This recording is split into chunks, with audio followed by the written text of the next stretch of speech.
दोस्तों देखिए अभी मुझे लग रहा है 3 बज रहा है और सुबह से हम लोग कुछ नहीं खाए थे और देखिए खेत में एकदम खाना आ चुका है और अभी 3 बजे खा रहे हैं। बहुत ज़्यादा मेहनत है, मेहनत तो नहीं है लेकिन टाइम पास हो रहा है और सुबह से खाना नहीं मिला था तो देखते हैं खेत में खाना आ चुका है और खा रहे हैं। तो देखिए दाल है, चावल है और बैगन आलू का सब्ज़ी है, बहुत टेस्टी है। अभी तो खा चुके हैं, आप सभी खाइए आइए। और 3 बजे खा रहे हैं, सोचिए आपके भाई को कितना टेंशन होगा अंदर दिल में।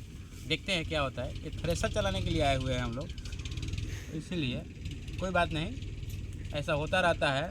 और देखिए इधर हमारे मिस्त्री साहब आए हैं, थोड़ी देर कैमरा घुमाओ। नवीन भैया कंपनी का आए थे जिनके पास से हम लोग थ्रेसर लिए थे, थोड़ा सा ट्रेबल हो गया था तो ये आए थे ठीक करने के लिए और बहुत अच्छा लग रहा है। ये नहीं खा रहे हैं क्योंकि ये खा के आए हैं, ये अभी आए हैं, हम खा रहे हैं।